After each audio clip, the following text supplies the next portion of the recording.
Coucou tout le monde, j'espère que vous allez bien. Aujourd'hui, je vais vous parler donc de ma peur de parler en public, de la peur de parler en public en général, et je vais vous donner mes conseils pour vaincre cette peur, en tout cas la rendre beaucoup plus facile à vivre, beaucoup plus gérable, parce qu'aujourd'hui je parle devant un public, ça m'arrive principalement dans mes cours de yoga, mais ça m'arrive également en tant que blogueuse quand j'ai des événements et que je dois prendre la parole. Donc voilà, j'espère que cette vidéo va être utile, c'est vraiment la raison pour laquelle je la fais, pour les personnes qui, comme moi, ont très peur de parler en public et qui ont l'impression que ça les bloque dans la réalisation de leurs projets, de leurs rêves et qui pensent que voilà, c'est quelque chose de fatal.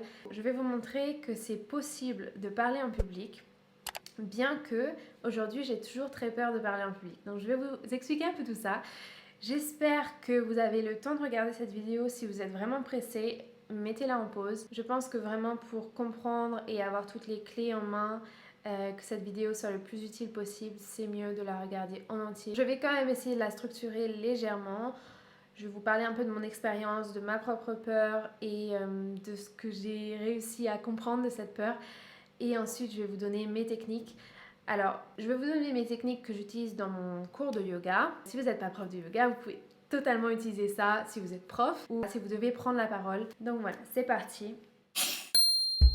Pour ce qui est de parler voilà, sur story en face d'une caméra, c'est très simple, c'est qu'il n'y a pas de public autour de moi. Je filme toute seule dans ma chambre.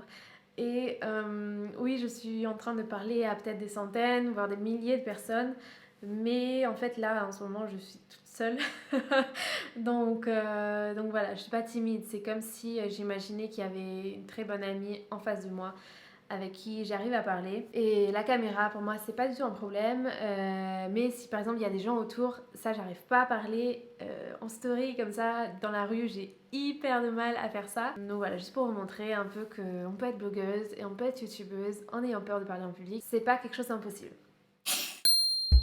Qu'on passe à une partie un peu plus personnelle. Je vais vous parler de ce que moi je ressens quand je parle à un public, quand je suis face à un public. Et je vais également vous dire dans quelle situation j'ai peur. J'espère que cette partie-là va permettre à certaines d'entre vous de vous identifier. Déjà de vous dire que vous n'êtes pas seul, que vous n'êtes pas bizarre. Et peut-être que pour les personnes qui sont très à l'aise à parler en public, vous allez comprendre ce que ça fait d'avoir peur. Donc moi j'ai toujours été très timide.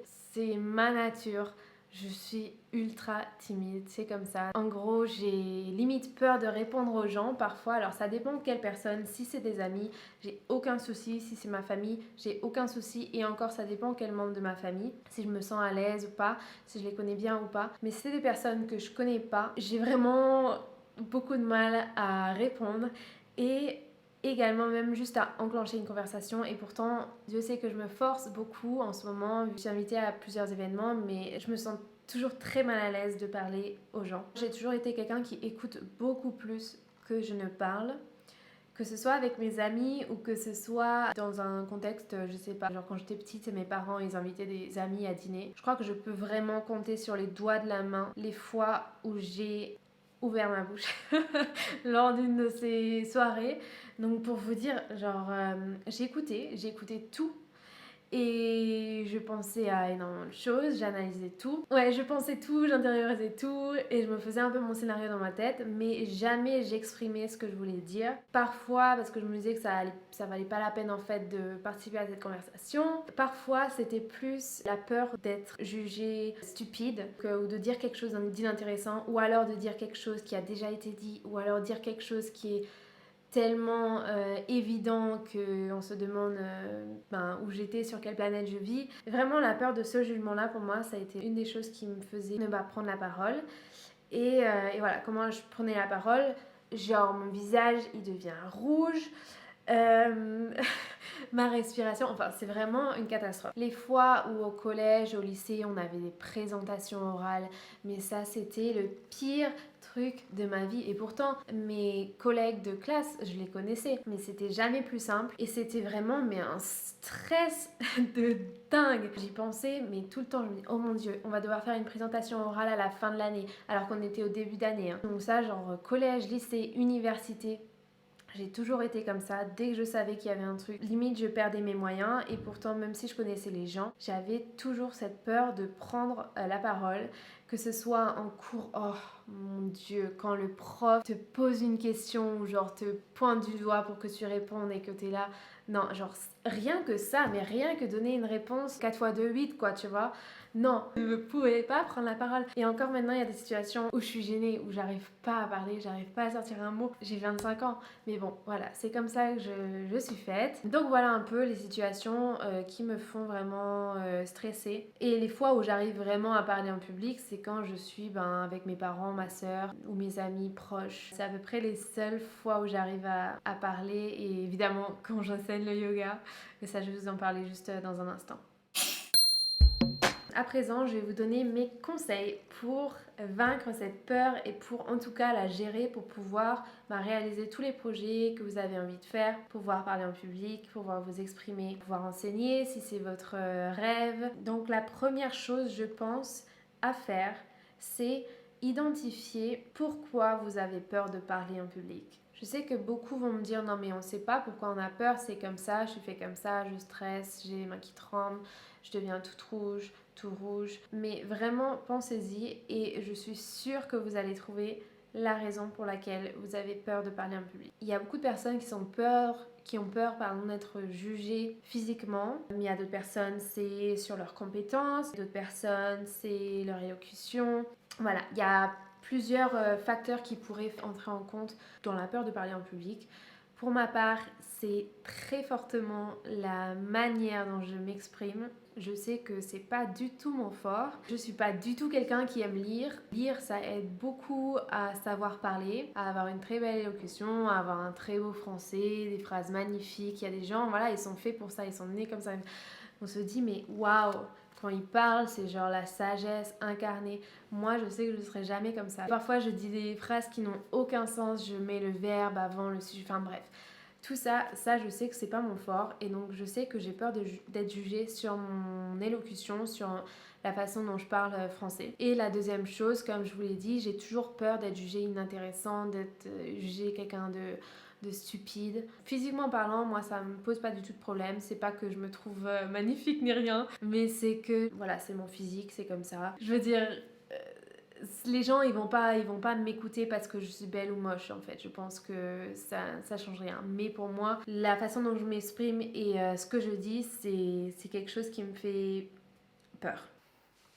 Donc comment maintenant je gère cette peur? À partir des éléments que j'ai identifiés de ma peur, c'est là que je mets en place un petit plan d'action pour me permettre de pouvoir enseigner dans mon cas ou prendre la parole quand j'ai besoin de la prendre. Dans les cas où je n'ai pas besoin de la prendre, je ne vais pas le faire. Donc premièrement, en ce qui concerne ma peur d'être jugée sur mon élocution, sur mon français, je vais vous parler de mon expérience en tant que prof de yoga, mais appliquez-le si possible à votre expérience, à votre contexte. Ma première étape, ça a été d'y aller progressivement en parlant anglais.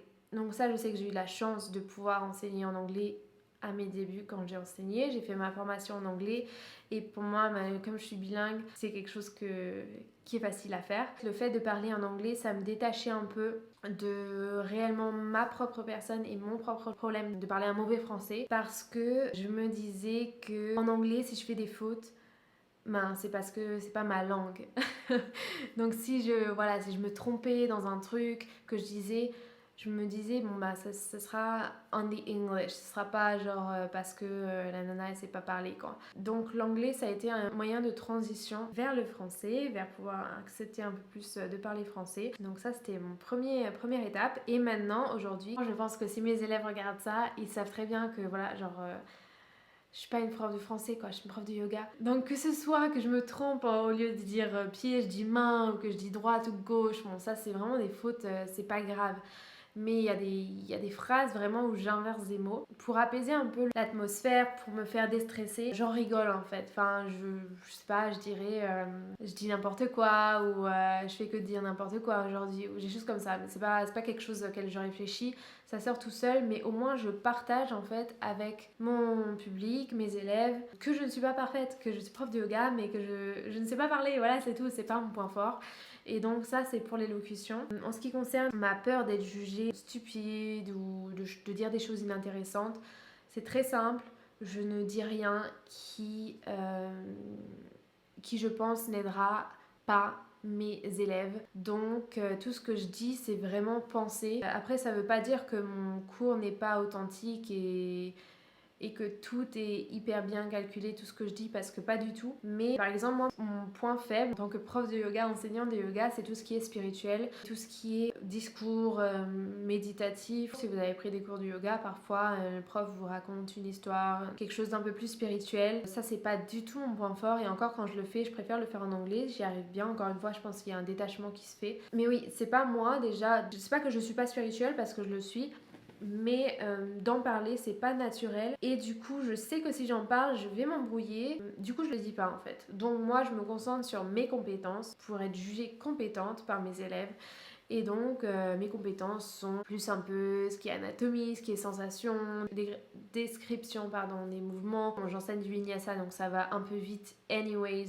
J'ai pas trop le temps de taper la discute non plus, mais voilà. J'aime bien aussi parler de ma propre expérience, donc mes propres conseils. Quand je vois une pause un peu plus détaillée, je dis moi j'aime bien faire ça. Je parle de moi. C'est comme là, je suis en train de parler de moi. et c'est plus simple. Donc voilà.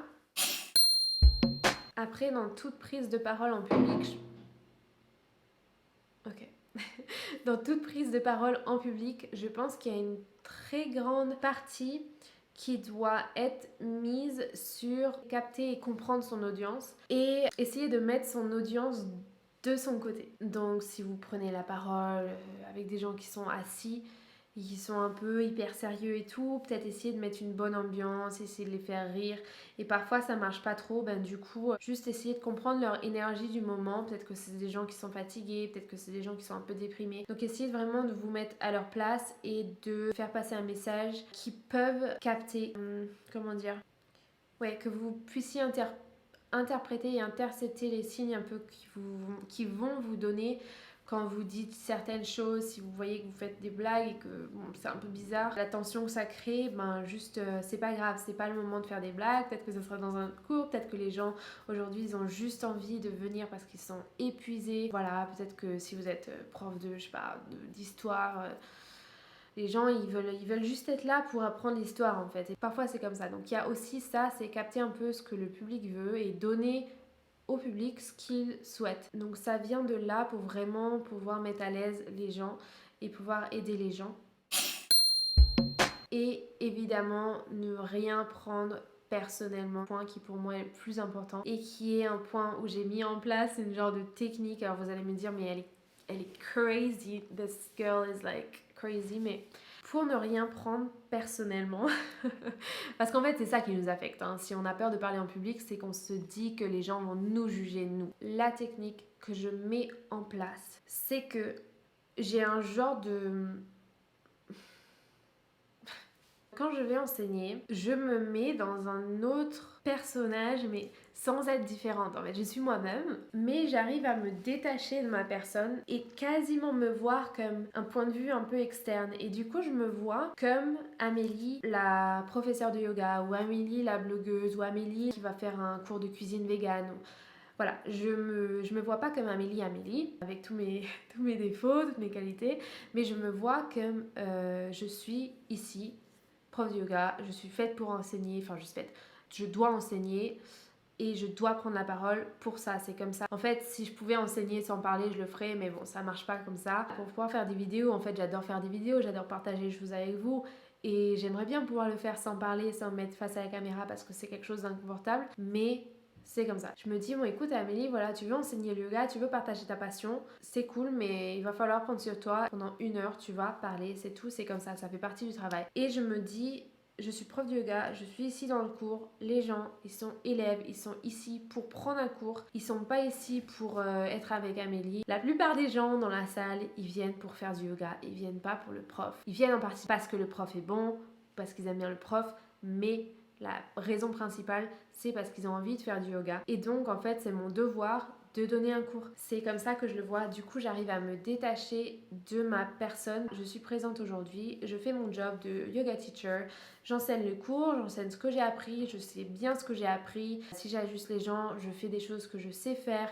Si j'ai envie de dire quelque chose, je dis les choses que je sais dire et je perds pas cette concentration d'être professeur de yoga pour pouvoir enseigner une discipline. J'ai eu des fois, et ça m'arrive encore parfois, où pendant le cours, j'ai un genre de déclic où je sors de cette concentration parce que je réalise ce que je suis en train de dire et quand on s'attarde trop à ce qu'on vient de dire, c'est vraiment pas bon. Donc c'est vraiment quelque chose que je vous dirais de ne jamais faire, c'est ne vous attardez pas à ce que vous venez de dire, c'est passé, c'est pas grave, si ça faisait pas de sens. À la limite, faites une petite blague là-dessus, c'est pas grave.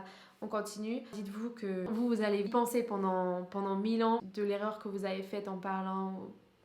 Les gens, ils auront oublié dans un quart d'heure. Hein. Vous inquiétez pas, c'est pas, vous n'êtes pas le centre du monde. Les gens, ils vont retenir un dixième de ce que vous allez dire. Mais oui, parfois, ça m'arrive de me déconcentrer. J'ai toujours peur que les personnes le remarquent. Et d'ailleurs, ça se remarque, je pense, dans ma voix. Parfois, j'ai la voix genre qui part un peu bizarrement parce que je perds d'un coup confiance et genre là je me retrouve dans une situation où genre limite je bégaye, où je deviens rouge et tout et d'ailleurs ça m'arrive parfois mais heureusement là où j'enseigne il fait noir et voilà juste pour vous montrer que c'est pas, je me suis pas soignée entièrement hein, mais en tout cas cette de concentration que j'ai de me voir en tant que être ici pour enseigner ça fonctionne assez bien donc essayez peut-être cette technique là, j'espère qu'elle va vous aider.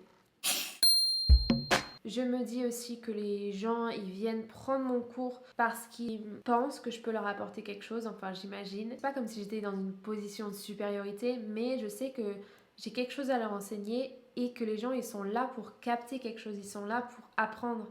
Et du coup, je ne pense pas qu'on puisse juger quelqu'un qui est là pour nous apprendre quelque chose. Tout le monde vraiment peut apporter sa petite touche et sans quelque chose qui va faire que les gens ils vont mieux comprendre. Chacun a son don et chacun a sa lumière qu'il peut apporter aux autres. Et ça, vraiment, soyez-en conscients et faites-vous confiance là-dessus. Les gens qui sont là, en fait, ils sont venus parce qu'ils avaient envie de vous entendre parler ou parce qu'ils avaient envie de prendre votre cours parce qu'ils pensent que vous avez quelque chose à apporter à leur pratique ou à leurs compétences en mathématiques ou ce que vous enseignez ou même si vous enseignez pas, si vous êtes là pour faire un discours, une conférence ou quelque chose, les gens ils sont là pour vraiment pour vous entendre et donc profitez-en, c'est vraiment une belle opportunité pour vous de partager votre passion et de partager quelque chose qui vous est cher. Donc tout ça explique aussi pourquoi moi j'ai toujours du mal à parler, même en ce moment, en public, quand c'est des gens que je ne connais pas ou alors quand je suis dans un contexte où c'est pas moi qui suis en supériorité entre guillemets, alors que quand je suis dans un contexte où je suis écoutée vraiment, là vous regardez ma vidéo, je sais que